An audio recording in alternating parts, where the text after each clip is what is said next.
காரைநகர் யாழ்ப்பாணம் வீதியில் பேருந்துகள் போட்டி போட்டு ஓடியதால் மக்கள் அச்சமடைந்திருப்பதாக செய்தி ஒன்று வெளியாகி இருக்கின்றது. மற்றொரு செய்தியாக கனேமுள்ள சஞ்சீவ எனப்படுகின்ற நபரை கொலை செய்வதற்கு முன்பாக இசாரா செவ்வந்தியும் கொமாண்டோ சமிந்தும் நீதிமன்றத்துக்கு சென்று ஒத்திகை பார்த்திருப்பதாக அதிர்ச்சி தரும் தகவல்கள் வெளியாகி இருக்கின்றது. அது தொடர்பாக மேலும் பல தகவல்கள் கிடைக்கப்பெற்றிருக்கின்றன. மற்றொரு செய்தியாக இளைஞன் மீது பெண்கள் அசிட் வீசி தாக்குதல் நடத்திய சம்பவம் தொடர்பாக ஒரு தகவல் வெளியாகி இருக்கின்றது. அது தவிர சஜித் மஹிந்த ரணில் இணைவது தொடர்பான செய்தியில் உண்மையில்லை என்று சஜித் பிரேமதாஸ் அவர்கள் தெரிவித்திருக்கின்றார். இவை தொடர்பில் தான் இந்த செய்தி தொகுப்பிலே விரிவாக பார்க்க இருக்கின்றோம். அதற்கு முதல் ஜேகே ரிப்போர்ட் எனப்படுகின்ற இந்த யூடியூப் சேனலை சப்ஸ்கிரைப் செய்து கொள்ளுங்கள்.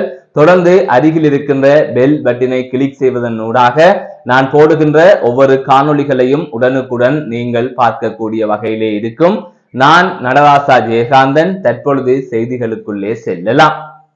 காரைநகர் யாழ்ப்பாணம் வீதியில் காரைநகரிலிருந்து யாழ்ப்பாணம் நோக்கி பயணித்த தனியார் பேருந்தும் அதேவேளை கீரிமலையிலிருந்து யாழ்ப்பாணம் நகர் நோக்கி பயணித்த தனியார் பேருந்துக்கும் இடையிலே போட்டி நிலவியதாக தெரிவிக்கப்பட்டிருக்கின்றது. நேற்றைய தினம் ஞாயிற்றுக்கிழமை 2 பேருந்துகளும் யாழ்ப்பாணம் நகர் நோக்கி பயணித்துக் கொண்டிருந்த வேளையை இவ்வாறு போட்டி போட்டு ஓடியதாக தெரிவிக்கப்பட்டிருக்கிறது. இந்த சந்தர்ப்பத்தில் கீரிமலையிலிருந்து யாழ் நகர் நோக்கி சென்ற பேருந்து சமிக்ஞைகளை வெளிப்படுத்தி சரியான முறையில் சென்றதாகவும், ஆனால் காரைநகரிலிருந்து யாழ்ப்பாணம் நகர் நோக்கி பயணித்த பேருந்து சமிக்ஞைகளை மீறி வீதி விதிமுறைகளை மீறி பயணித்ததாகவும் கூறப்படுகிறது. ஆபத்தான முறையில் 2 தனியார் பேருந்துகளும் சென்றதாக தெரிவிக்கப்பட்டிருக்கிறது. இது பார்க்கின்ற மக்களுக்கு அச்சத்தை ஏற்படுத்தியதாகவும் செய்திகள் வெளியாகி இருக்கின்றது. அது தொடர்பான புகைப்படங்களும் வெளியாகி இருக்கின்றது. உண்மையிலே பேருந்துகள் போட்டி போட்டு ஓடுகின்ற செய்திகள் தொடர்ந்து வெளிவந்து கொண்டிருக்கிறது. முக்கியமாக அதிலும் இலங்கை போக்குவரத்து சபைக்கு சொந்தமான பேருந்திற்கும் தனியார் பேருந்துக்கும் இடையில தான் பிரச்சனை வரும். அதாவது அந்த பேருந்தின் சாரதிகள் நடத்துனர்களுக்கு இடையில் தான் பிரச்சனை வரும்.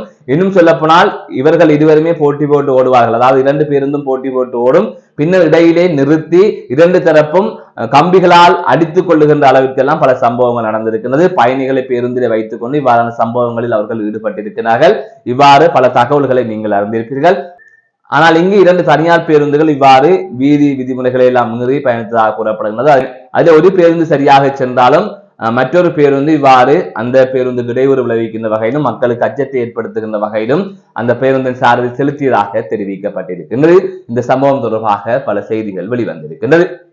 மற்றொரு செய்தியாக கனேமுள்ள சஞ்சீவவின் படுகொலை தொடர்பாக தற்பொழுது மேலும் ஒரு தகவல் வெளியாகி இருக்கின்றது.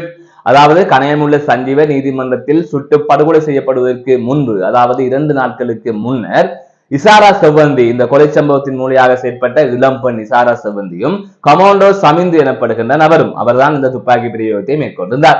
இருவரும் அங்கு சென்று ஒத்திகை பார்த்ததாக தெரிவிக்கப்பட்டிருக்கின்றது.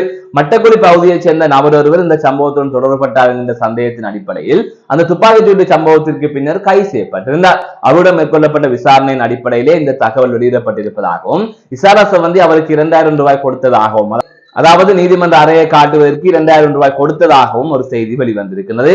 அதன் அடிப்படையில் தான் கொழும்பு குற்றப்பிரிவு போலீஸ் அதிகாரி ஒருவர் இந்த தகவலை வெளியிட்டிருப்பதாக ஊடகங்களிலே தற்பொழுது செய்திகள் வெளியாக இருக்கின்றது. இந்த சம்பவம் இடம்பெற்ற அன்றைய தினமே துப்பாக்கி பிரயோகத்தை மேற்கொண்ட சமிந்து எனப்படுகின்ற நபர் புத்தளம் பகுதியில் வைத்து கைது செய்யப்பட்டிருந்தார். அதன் தொடர்ச்சியாக 9க்கும் மேற்பட்டோர் இந்த சம்பவம் தொடர்பாக கைது செய்யப்பட்டிருக்கிறார்கள்.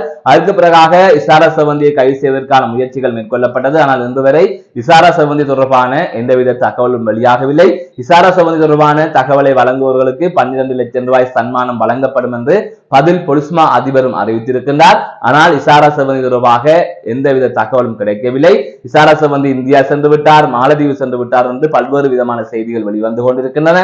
அந்த வகையில் சில தினங்களுக்கு முன்னர் இசாரா செவ்வந்தி மாலத்தீவில் இருப்பதாகவும், பாதாள உலக குழுவைச் சேர்ந்த சக்தி வாய்ந்த ஒருவர் அவரை மாலத்தீவுக்கு அனுப்பியதாகவும், அவரை மாலத்தீவுக்கு அனுப்புவதற்கு வெளிநாட்டில் இருக்கின்ற பாதாள உலகக்குழு உறுப்பினர்கள் உதவியதாகவும் ஒரு செய்தி வெளிவந்திருந்தது.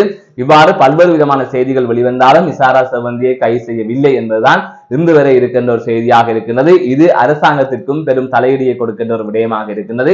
உள்ளூராட்சி மன்ற தேர்தல்களும் இடம்பெற இருக்கின்றது. அதாவது அதற்கான வாக்குப்பதிவுகள் இடம்பெற இருக்கின்றது. எதிர்கட்சிகள் இதனை அணு அரசுக்கு எதிரான பிரசாரமாக முன்னெடுக்கின்றமையும் காணக்கூடிய வகையில் இருக்கின்றது. எனவே அதற்கு முதலே இசாரா செவ்வந்தியை கைது செய்ய வேண்டும் என்கின்ற நிலையில் இலங்கை அரசாங்கம், அதாவது அணு அரசாங்கம் இருக்கின்றது என்பதும் சுட்டிக்காட்டப்படுகின்ற ஒரு விடயமாக இருக்கின்றது. மற்றொரு செய்தியாக யாழ்ப்பாணத்தைச் சேர்ந்த 59 வயதுடைய தயாசிரி எனப்படுகின்ற போலீஸ் அதிகாரி ஒருவர் அனுராதபுரத்திலே பாம்பு கடித்து மரணித்திருப்பதாக தெரிவிக்கப்பட்டிருக்கின்றது. அனுராதபுரத்தில் தலைமை போலீஸ் பரிசோதகராக கடமையாற்றி வருகின்ற 59 வயதுடைய தயாசிரி எனப்படுகின்ற நபர் கடந்த 19ஆம் தேதி தனது கடமையை முடித்துக் கொண்டு வீட்டுக்கு சென்றிருக்கின்றார். அந்த சந்தர்ப்பத்தில் வீட்டுக்கு பின்னால் தோட்ட காணியை பார்ப்பதற்காக அவர் சென்றபோது வாழை புதருக்குள் இருந்த பாம்பு ஒன்று அவரை கடித்ததாக கூறப்படுகின்றது. அதன் தொடர்ச்சியாக உடனடியாக அவர் அனுராதபுரம் போதனா வைத்தியசாலையில் அனுமதிக்கப்பட்டிருந்தார். தொடர்ந்து அவர் சிகிச்சை பெற்று வந்த நிலையில் தற்பொழுது உயிரிழந்திருப்பதாக தெரிவிக்கப்பட்டிருக்கின்றது. இவ்வாறு உயிரிழந்தவர் யாழ்ப்பாணம் நைனாதீவு பகுதியில் வசித்து வருகின்ற நபர் என்று குறிப்பிடப்பட்டிருக்கின்றது. இந்த நிலையில் தான் அவர் அனுராதபுரத்தில் போலீஸ் சேவையிலே ஈடுபட்டு கடமை புரிந்து வருகின்ற நிலையிலே இவ்வாறு உயிரிழந்திருக்கின்றார். இவரது மரணம் போலீஸ் வட்டாரத்திலே பெரும் சோகத்தை ஏற்படுத்தி இருப்பதாக தெரிவிக்கப்பட்டிருக்கின்றது.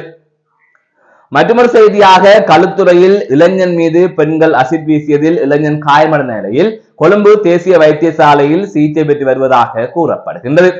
இளைஞர் குழு ஒன்றுக்கும் பெண்களுக்கும் இடையிலே முரண்பாடு ஒன்று ஏற்பட்டிருக்கின்றது. பணம் கொடுக்கல் வாங்கல் தொடர்பாக இவ்வாறு முரண்பாடு ஏற்பட்ட நிலையில் அது கைகலப்பாக மாறியிருக்கின்றது. அதன் தொடர்ச்சியாகவே எதிர் திசையில் இருந்த இளைஞன் மீது 2 பெண்கள் அசிட் வீசி தாக்குதல் நடத்தி இருப்பதாக கூறப்படுகின்றது.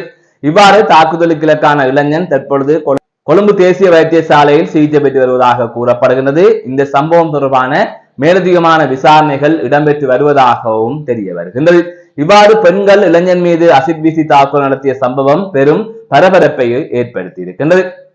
மற்றொரு செய்தியாக சஜித், ரணில், மஹிந்த ஆகிய மூவரும் இணைய போவதாக வெளிவருகின்ற செய்திகளில் உண்மை இல்லை என்று சஜித் பிரேமதாச அவர்கள் தெரிவித்திருக்கின்றார். குருநாகலில் வேட்பாளர்களுடன் இடம்பெற்ற கலந்துரையாடலின் போதே அவர் இந்த விடயத்தை குறிப்பிட்டிருக்கின்றார். நானும் ரணிலும் மஹிந்தவும் இணைவதாக தொலைக்காட்சிகளிலும் பத்திரிகைகளிலும் தலைப்புச் செய்திகளாக வெளிவந்து கொண்டிருக்கின்றன. ஆனால் இவை உண்மை அல்ல. ஐக்கிய மக்கள் சக்திக்கு யாருடனும் இணைய வேண்டிய தேவை இல்லை. இந்த தேர்தலில் ஐக்கிய மக்கள் சக்தி பெரும் வெற்றியை பெறுவது உறுதி. இந்த நிலையில் அந்த வெற்றியை கெடுப்பதற்காகவே இவ்வாறான செய்திகளை வேண்டுமென்று திட்டமிட்டு பரப்பி வருவதாகவும் அவர் குறிப்பிட்டிருக்கின்றார். அனுர அரசுக்கு எதிராக எதிர்க்கட்சிகள் தங்களது பகைகளை மறந்து அனைத்து இடங்களிலுமே ஒன்றிணைந்து கொண்டிருக்கின்றன. குறிப்பாக மட்டக்களப்பில் கூட கருணாவும் பிள்ளையானும் ஒன்றிணைந்து விட்டார்கள். அந்த அளவிற்கு அனுர அலை கடந்த காலங்களில் இவர்களுக்கு பாதிப்பை ஏற்படுத்தி இருக்கின்றது. எனவே இந்த உள்ளூராட்சி சபை தேர்தலில் அனுர அரசை தோற்கடிக்க வேண்டும் என்கின்ற எண்ணத்தில் பலரும் கூட்டு சேர்ந்து கொண்டிருக்கின்றார்கள். இதன் பின்னணியில் தான் ஐக்கிய தேசிய கட்சிக்கும் ஐக்கிய மக்கள் சக்திக்கும் இடையிலே பேச்சுவார்த்தைகள் நடைபெற்றன. ஆனால் பேச்சுவார்த்தையில் இன்று வரை முடிவு எட்டப்படவில்லை என்று தெரிய வருகின்றது. இந்நிலையே தான் சஜித் பிரேமதாஸ் அவர்கள் தெரிவித்த கருத்து என்பது யாருடனும் கூட்டணி இல்லை என்பதை உறுதிப்படுத்தி இருப்பதை பார்க்கக்கூடிய வகையிலே இருக்கின்றது. மீண்டும் ஒரு காணொலி சந்திக்கின்றேன். நான் நடராசா ஜெயகாந்த். AK ரிப்போர்ட் எனப்படுகின்ற இந்த யூடியூப் சேனலை சப்ஸ்கிரைப் செய்து கொள்ளுங்கள். தொடர்ந்து அருகில் இருக்கின்ற பெல் பட்டனை கிளிக் செய்வதனூடாக நான் போடுகின்ற காணொலிகளை உடனுக்குடன் நீங்கள் பார்க்கக்கூடிய வகையிலே இருக்கும். நான் நடராசா ஜெயகாந்தன்.